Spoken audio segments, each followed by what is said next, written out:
हाँ, तो अब देखिए ये आपका 5वां क्वेश्चन है। हालांकि अगर आप नंबरिंग की बात करें तो आप इसे ऐसे भी देख सकते हैं कि जो आपका पेज नंबर 6 है उसका जो फर्स्ट क्वेश्चन है वो है, और या आप ये भी कह सकते हैं कि जो सेकंड पार्ट है उसका फर्स्ट क्वेश्चन है। और मैंने क्वेश्चन नंबर 5 इस तरीके से लिखा है कि अगर आपके सारे क्वेश्चन की बात करी जाए तो अभी तक आपके 4 क्वेश्चन हो चुके हैं।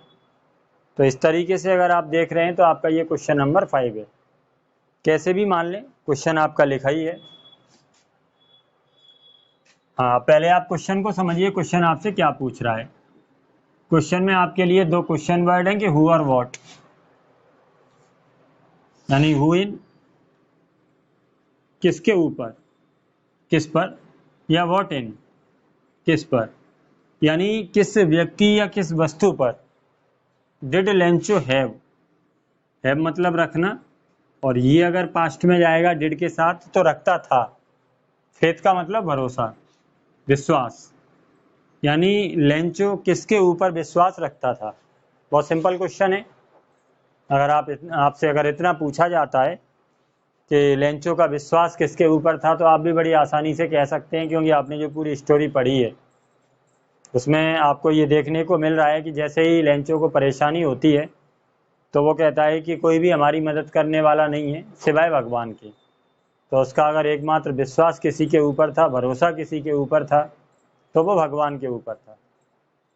अब ये इस तरीके की जो स्टोरीज होती हैं तो उन स्टोरीज से आपको ये भी सीखने को मिलता है कि केवल ये नहीं कि आप मंदिर में पूजा करने जाते हैं या सब लोग कर रहे हैं, इसलिए आपका अपना खुद का एक विश्वास होना चाहिए और भगवान और आपके बीच में एक संबंध होना चाहिए।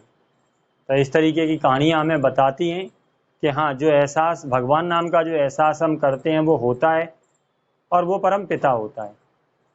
तो इस तरीके का एहसास हर व्यक्ति के अंदर होना चाहिए, ये कहानियाँ हमें ये बताती हैं। क्वेश्चन आपका ये कह रहा है कि हु और what did Lencho have faith in. अगर केवल इतनी का बात उत्तर देने की बात करी जाए तो बहुत सिंपल है कि लेंचो का भरोसा किसके ऊपर था। आपने कह दिया कि गॉड के ऊपर था। ठीक, अब किस तरीके से, जैसे यहाँ डिड लगाए तो चूंकि ये तो क्वेश्चन था, क्वेश्चन में हम हेल्पिंग वर्ब का यूज करते हैं, लेकिन जब आप आंसर देंगे वो एक अफर्मेटिव सेंटेंस होगा। और अफर्मेटिव सेंटेंस में मैंने आपको पास्ट इंडेफिनिट में बताया है। एक जरूरी बात यह भी है कि जिन लोगों को थोड़ा सा प्रॉब्लम है ट्रांसलेट करने में या टेंस में अगर आपको प्रॉब्लम है तो एक पोर्शन आपका टेंस का अलग चल रहा है जो क्लास 10th ग्रामर के नाम से फोल्डर है।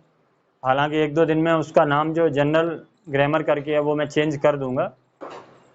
तो आप लोग पहले उसका बेसिक करिए, फिर उसके बाद जो ट्रांसलेट वाला पोर्शन है उसको भी अच्छा करिए। तो वहाँ आपको एक्टिव क्या है, पैसिव क्या है, सब्जेक्ट क्या है, वर्ब क्या है, ऑब्जेक्ट क्या है, ये सारी बातें डिटेल में सीखने को मिलेंगी। किस तरीके से हेल्पिंग वर्ब को चेंज करते हैं।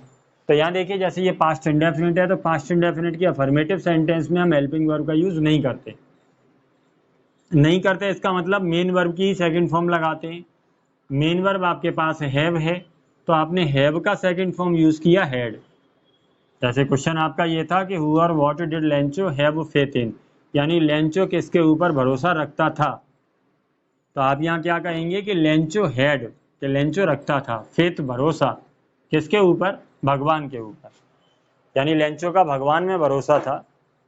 तो इस तरीके से आपका जो हैव है बस को केवल वो हैड हो गया कि Lencho had faith in God.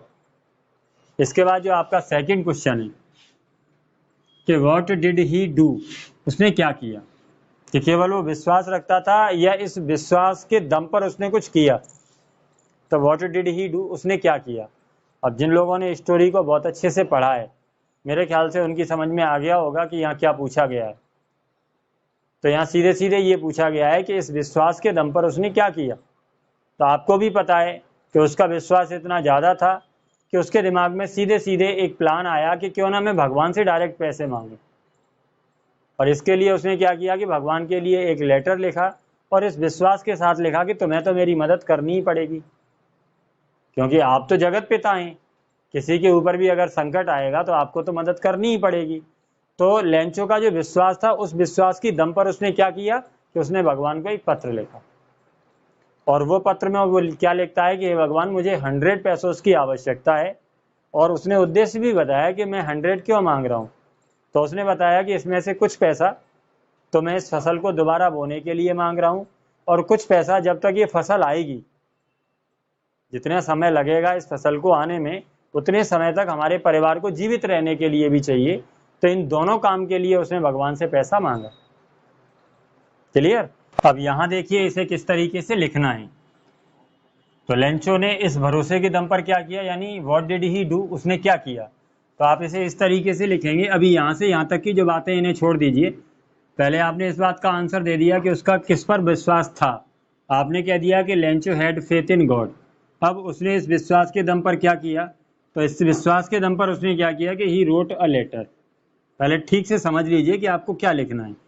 He wrote a letter to God, आराम से लिख सकते हैं, पास्ट में ले जाएंगे आप इस बात को कि उसने भगवान के लिए एक पत्र लिखा, और उस पत्र को क्या लिखते हुए लिखा, तो एक्सप्रेसिंग हिम, यानी भगवान को ये बताते हुए लिखा।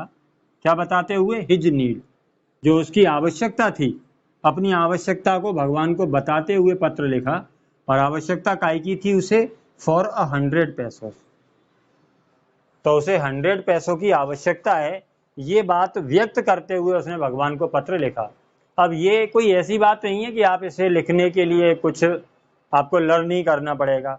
अगर आप जनरली भी थोड़ा बहुत ट्रांसलेट करना भी सीख लेते हैं, इसीलिए मैंने अभी आपसे कहा कि आप लोग जो मेरा जो ट्रांसलेशन वाली वीडियो है वहाँ थोड़ा सा आप आइडिया ले लीजिए, फिर आप लिख सकते हैं।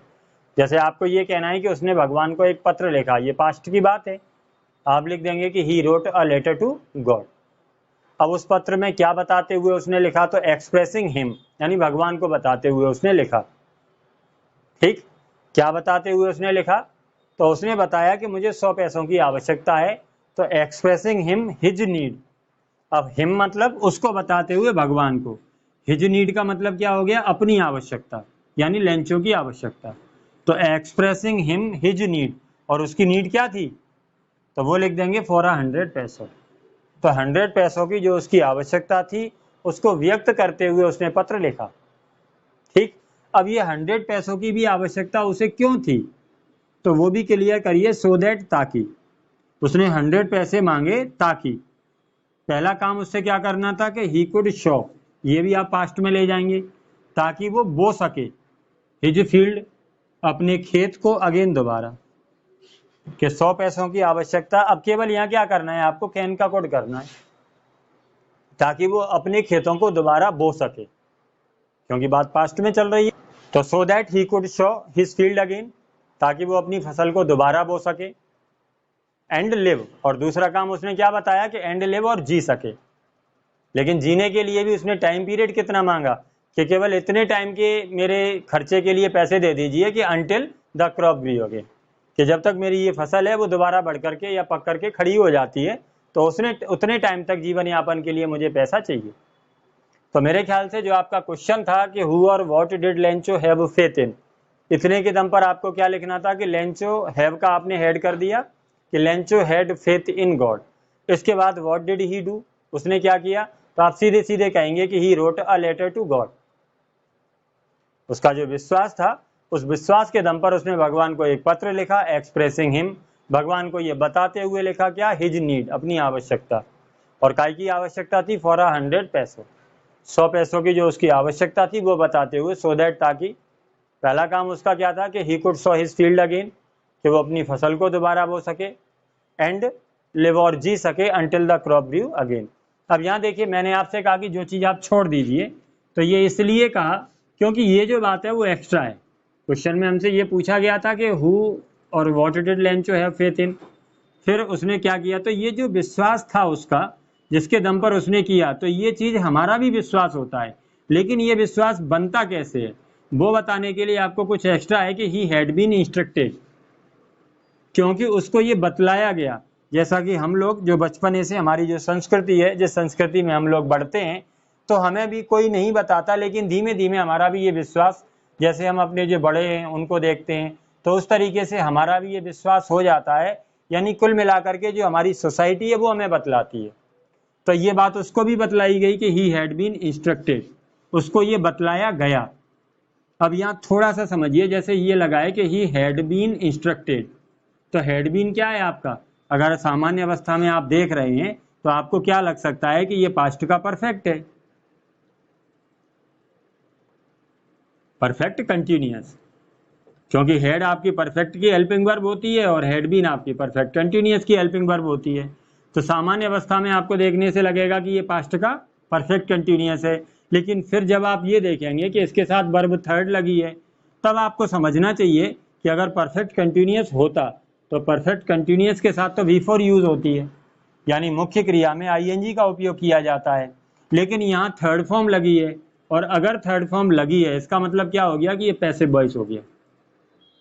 और पैसिव वॉइस में और एक्टिव वॉइस में क्या अंतर होता है कि एक्टिव वॉइस में हम कर्ता को प्रधानता देते हैं, हम ये बताते हैं कि काम इस व्यक्ति ने किया, और पैसिव वॉइस में हम काम को प्रधानता देते हैं, ये बताते हैं कि काम हुआ। तो यहाँ हमने क्या बताया कि ही हैड बीन इंस्ट्रक्टेड, यानी उसको ये बतलाया गया, ये नहीं बता रहे कि कौन ने बतलाया, ये काम कौन ने किया ये नहीं बतला रहे कि ये काम हुआ, ये पैसिव वॉइस है। तो ही हैड बीन इंस्ट्रक्टेड, उसको ये बतलाया गया क्या? दैट। अब यहाँ एक चीज और देखिए कि ही हैड बीन इंस्ट्रक्टेड, तो ये पास्ट है। मैंने आपको बताया कि अगर ये पास्ट में होता है तो सामने भी आपको पास्ट लिखना पड़ता है, लेकिन यहाँ आप देख रहे हैं कि गॉड सीज एवरीथिंग, या आप ऐसे भी लिख सकते हैं कि गॉड्स आईज, भगवान की आंखें, सी एवरीथिंग, कि भगवान की आंखें सब कुछ देखती हैं। तो यहाँ आपको दिखाई दे रहा है सी फर्स्ट फॉर्म है, यानी ये आपका प्रेजेंट इंडेफिनिट है। ये पास्ट में होते हुए भी हमने इसको प्रेजेंट में रखा, रीजन कि ये यूनिवर्सल ट्रुथ है, भगवान सब देखता है, तो ये यूनिवर्सल ट्रुथ है, ये सार्वभौमिक सत्य है। तो अगर आप अपने सेंटेंस में किसी नियम को, किसी सिद्धांत को, किसी कहावत को, किसी मुहावरे को या किसी सार्वभौमिक सत्य को रख रहे हैं, तो ऐसी स्थिति में आप उसका टेंस नहीं बदलते हैं, भले ही आपका प्रिंसिपल क्लॉज पास्ट में हो। जैसे हम यहाँ ये कह रहे हैं कि ही हैड बीन इंस्ट्रक्टेड, तो ये पास्ट में है कि उसको बतलाया गया, इसका मतलब अगला वाक्य पास्ट में होना चाहिए, लेकिन अगर उसमें नियम, सिद्धांत, कहावत, मुहावरा या सार्वभौमिक सत्य होता है तो नहीं होना चाहिए, फिर वो आपका प्रेजेंट में रहता है, प्रेजेंट सिंपल में। तो यहाँ वही बात है कि गॉड्स आईज, की भगवान की आंखें सी एवरीथिंग, सब कुछ देखती हैं, और सब कुछ में फिर उसने बताया कि इवन व्हाट, उसको भी देखती हैं जो is deep in one's conscience, यानी जो तुम्हारी कॉन्साइंस में होता है, तुम्हारी जो आत्मा होती है, जो सही और गलत परखने की जो शक्ति होती है, उसमें जो होता है भगवान उसको भी देखता है। इसलिए तो ये कहते हैं कि अगर आपके अंदर विचार भी गलत हैं तो भगवान तो उनको भी समझता है। तो ये बात आपको एक्स्ट्रा देखनी है कि जो उसको ये बतलाया गया था, इसके दम पर उसका ये विश्वास हुआ था कि जब भगवान सारी बातें देखता है तो मेरी जो फसल बर्बाद हुई है इसको भी देख रहा है। तो जैसे हमसे ये पूछा गया कि लेंचो का भरोसा किस पर था, तो ये हमने बता दिया कि Lencho had faith in God, कि लेंचो का भरोसा भगवान पर था। लेकिन ये भरोसा इतना मजबूत हुआ कैसे? तो ये एक दो दिन का भरोसा नहीं, हम लोग बचपने से जो सीखते आते हैं उससे ये विश्वास बनता है। तो वही बात उसने भी करी और आपको वही बात लिखनी है, और वो बात सीधे सीधे है कि ही हैड बीन इंस्ट्रक्टेड, कि उसको भी ये बतलाया गया that God's eyes see everything. अब यहाँ देखिए गॉड्स आईज, ये तो ये आपका प्लूरल सब्जेक्ट हो गया गॉड्स आईज, और इसके साथ मेन वर्ब की फर्स्ट फॉर्म आएगी। यानी आप अंग्रेजी का जो एक रूल है इसको बहुत अच्छे से याद कर लीजिए, SSPP रूल। इसका मतलब क्या होता है कि सिंगुलर सब्जेक्ट के साथ सिंगुलर वर्ब और प्लूरल सब्जेक्ट के साथ प्लूरल वर्ब, और अंग्रेजी की सारी क्रियाएं पहले से काय में होती हैं, प्लूरल फॉर्म में होती हैं। अब जैसे सी काय में है, प्लूरल फॉर्म में, सब्जेक्ट आपका प्लूरल है ही, तो आपके सी के साथ वो गॉड्स आईज के साथ सी लग सकती है, ठीक। लेकिन अगर आपका सब्जेक्ट सिंगुलर होता, अगर गॉड होता, आईज नहीं जुड़ा होता, तब हम क्या कहते हैं कि गॉड सीज, कि भगवान देखता है। क्योंकि अगर सब्जेक्ट सिंगुलर है तो वर्ब भी सिंगुलर होगी, अगर सब्जेक्ट प्लूरल है तो वर्ब भी प्लूरल होगी। तो इस तरीके से आपका हो गया कि गॉड्स आईज सी एवरीथिंग, कि भगवान की आंखें सब कुछ देखती हैं, और उस सब कुछ में क्या है कि इवन व्हाट, उसको भी देखती हैं। Is deep in one's conscience, जो किसी की कॉन्साइंस में होता है, आपकी आत्मा की आवाज में जो होता है, भगवान की आंखें उसको भी देखती हैं। तो ये आपका एक्स्ट्रा जुड़ना था। इसके बाद आप लिखेंगे देयरफॉर, इसलिए। जब उसे ये पता था कि भगवान की आंखें सब देखती हैं, इसलिए उसने भगवान को पत्र लिखा। तो therefore he wrote a letter to God, इसलिए भगवान के लिए उसने पत्र लिखा। एक्सप्रेसिंग हिम, उसको ये बताते हुए लिखा क्या, हिज नीड, अपनी आवश्यकता, फॉर 100 पैसों। और वो उन 100 पैसों का क्या करेगा, वो आप सो दैट लगा करके लिख दीजिए, so that he could show his field again, ताकि वो अपनी फसल को दोबारा बो सके। एंड लिव, और जी सके, until the crop grew again, जब तक वो फसल बढ़ करके दोबारा तैयार होती। क्लियर। चलिए इसके बाद देखिए आपका जो 6 नंबर का क्वेश्चन है।